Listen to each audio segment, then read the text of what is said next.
Howdy, y'all.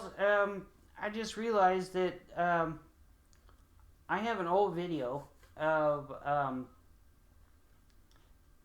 how to make your drone reads work, and it's totally DIY when you don't have resources. But nowadays, you have a lot more resources. But I haven't seen any videos of how to set up the drone reads for these. Now, a long time ago, there was a company out there that made drone reeds that looked exactly like these. And these are from Bagpipes Galore. But the other company had a bass drone reed, which was pretty awesome. Bagpipes Galore doesn't seem to offer a bass drone version of this reed. I think the way they compensate is they have two different blades, and you have a tenor blade and a bass blade. I think that's how they do it. Because, I mean, these are small enough that the smallest change on these changes the tone. You can, like, to compare these, everything's backwards in this camera. These blades are about the same. Well, one's wider than the other. No, they're the same width and the same length. But you can almost just look at these and say, change. And it'll change pitch. Because the difference between these two is... See, that's really low. And they look virtually the same. Well, you can see that one reed is...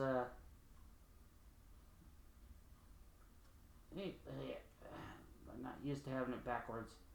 So, one is tuned slightly differently. So, I'm going to take a risk on sacrificing one of these blades, which is fine because I kept harassing Bagpipes Galore so much that they're like, well, you know, there's a Scottish Glaswegian word that I won't use.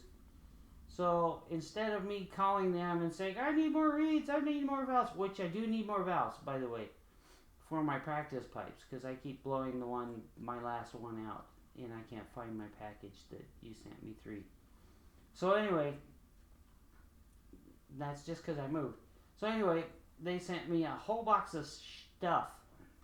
So... They're like, he keeps calling us.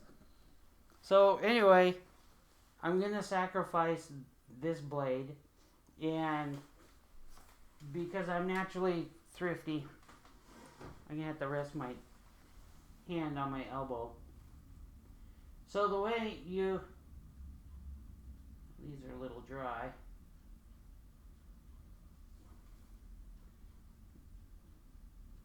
The way you set up these reeds is they have a little dot in them.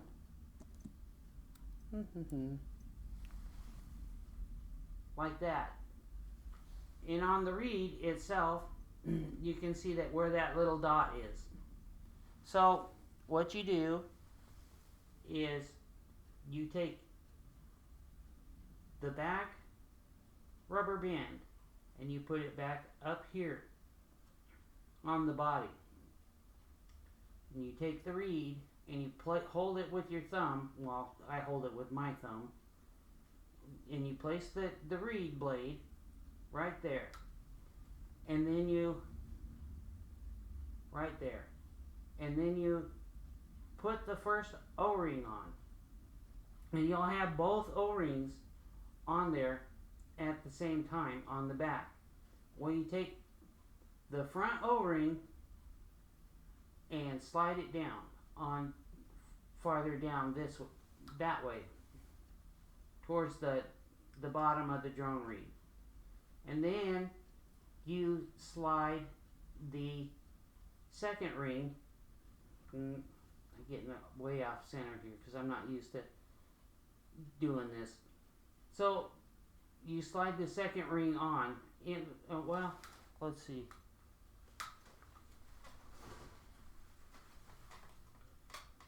I know it's just one blade reed, drone reed, but so this reed is, let's see, right there. See how I slid it back?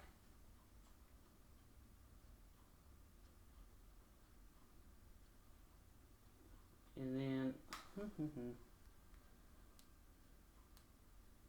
there we go.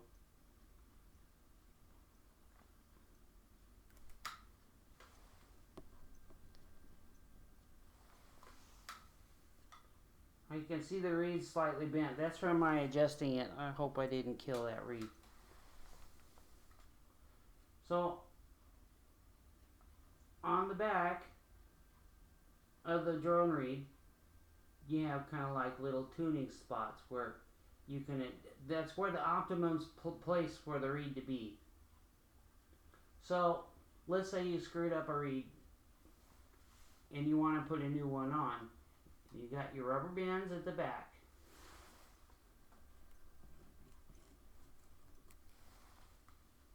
And you take the reed.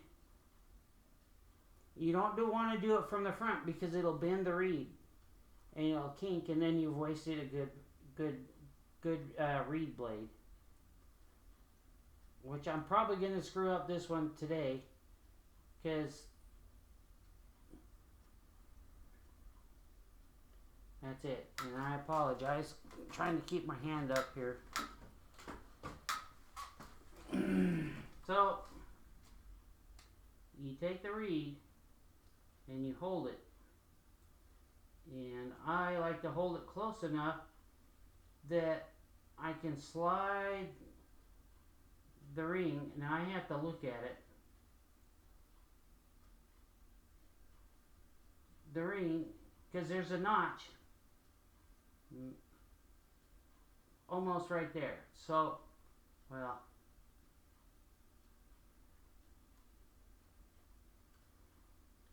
you see that? The little dot in the notch? You butt the reed up against the notch.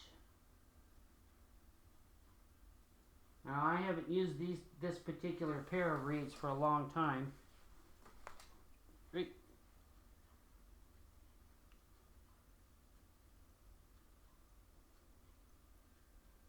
And it takes a little bit of patience. There. I got the dot locked on, but because this reed is old, it's already set. So I'm going to have a little trouble getting the rubber band over that reed. And I don't have any fingernails. So, there. See? There we go.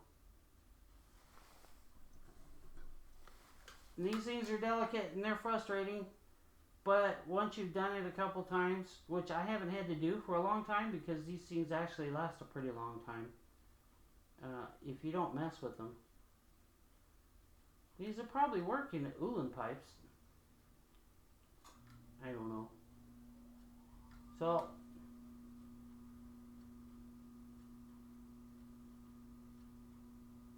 let me get a different reed.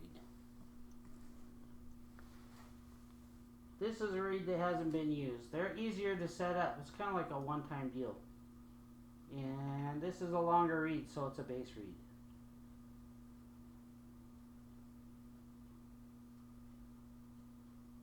Okay.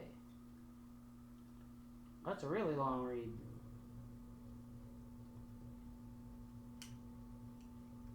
Okay. So you have to pinch.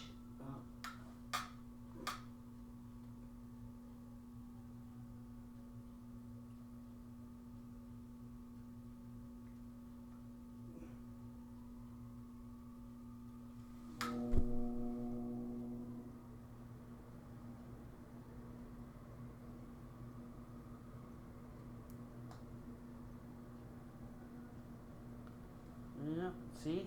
I messed it up. Put a little kink in there. They're not the easiest thing in the world to set up. I apologize for all the dead air.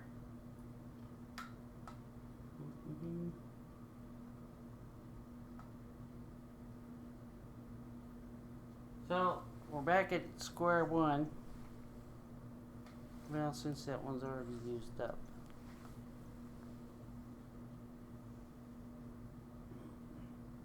And I have to admit, this O-ring is pretty old. So maybe it's my Scottish thriftiness, because I have to save every little thing. There you go. Finally got it over.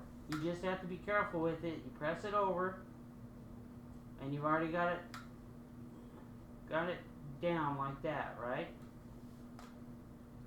So I got it over the dot. It's holding that down. It's holding that down. And then you go in from the back. Push the second O-ring on. Just like that. And then push it over. And it'll go straight over the black dot. Now, you pull it.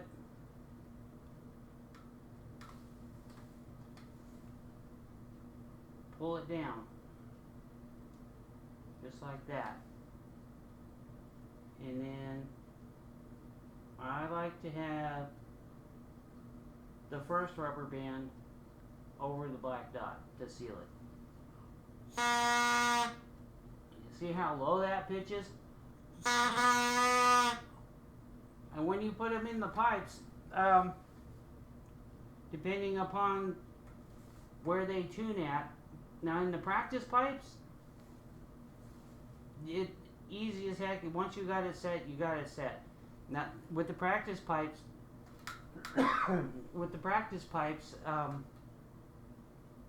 you'll only have to set them once, and then what happens is, because the bag is plastic and the drones are brass, you have condensation, and the tuning will change. You just change the base drone. Usually the tenor drone stays with the chanter. So there's that. That's really low. And then all you have to do is look at it, and it changes the pitch. And since I don't have fingernails, see, it's too open. But you have these little tuning ridges on the bottom, which I showed you.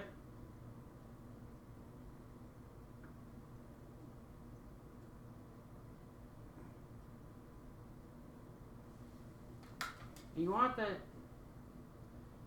want the rubber bands to be equal across each other, and the reason why is that if it's off kilter like that, you'll have one side of the reed trying to play one pitch, and the other side will be trying to play another pitch. I know this one's a little off center.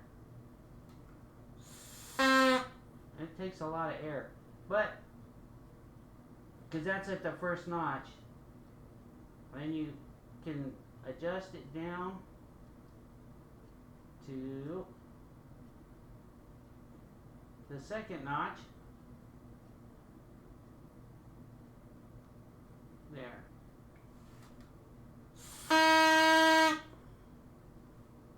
Now, because I screwed up this reed, I know from the way it sounds that it's going to, for this reed, it's going to take a lot of air. And then I get one notch past the very end notch. Let's see. Yeah, that look. So it's really tight right there. It shuts off. So all you do with these little reeds is flick it. Don't bend it. I mean, don't kink it or anything like that.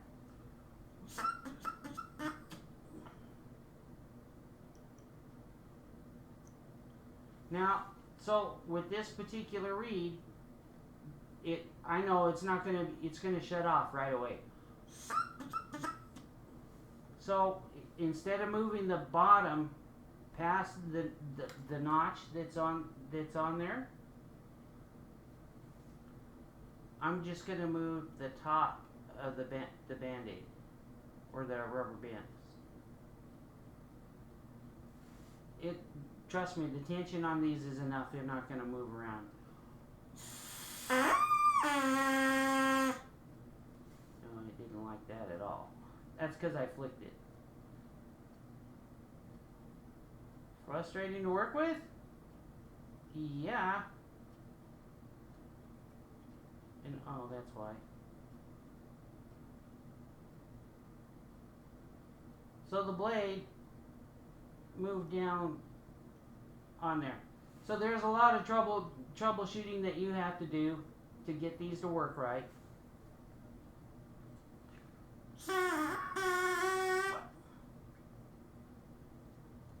Just takes patience, you know, and usually well, every time I've gotten them, the practice pipes come already set up. So you don't have to worry about doing anything, and they know their stuff.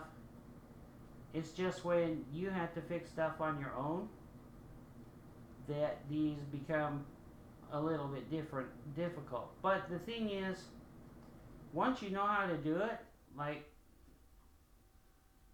that, there, let's see if that changed anything.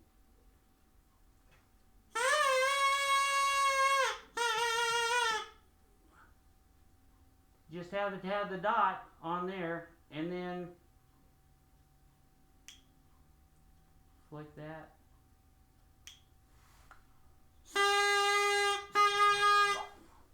Now I have my drones still hooked up. And that's how you set up your drone reeds from the, well, Bagpipes Galore.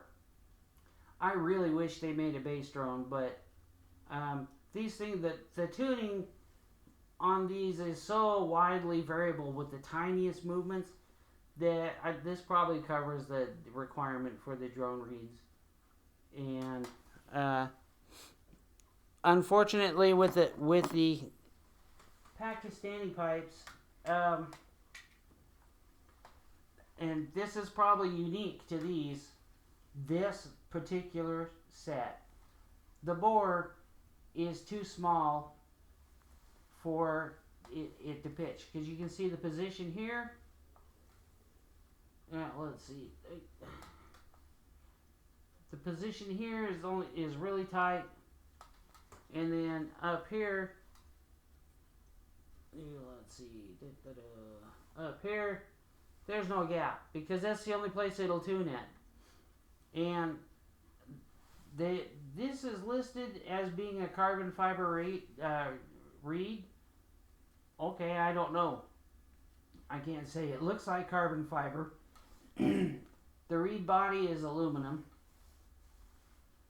And once you get in, it just takes some fussing with and a little bit of patience. You know? And is it worth all the trouble? I don't know. Do you like a challenge? So, that's my drone reeds.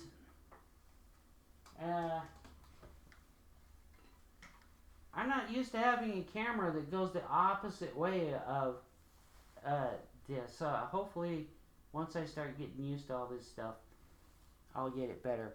But anyway, thanks for watching the video. I hope you learned something from how to set up these reeds. My other video, I was using string because I didn't know about Bagpipes Galore then, and so I didn't know about Bagpipes Galore, and the other company stopped making their stuff. I don't know why. It might have been a copyright infringement or something like that. There's no copyright numbers on these drones, and Bagpipes Galore doesn't sell a bass one, so it's more food for thought. Food for thought. Yeah, food for thought. So, Thanks for watching my video. I'm not playing any music today. Or on this video. I just wanted to show basically how to set these up. Now I'll get better at doing that, but I might not have to show anybody how to set your reeds up. Again, it just takes practice, and good luck, and you'll learn. I had to learn. Everything I know has been self-taught, except for some of my playing, but most of that's even self-taught. So you just have to have the gumption, the willingness to experiment, and don't be afraid to break things, because you will break things. Hopefully not your bagpipes from getting frustrated with them and you know, kind of like that. Anyway, thanks for watching, and there it is. Bye.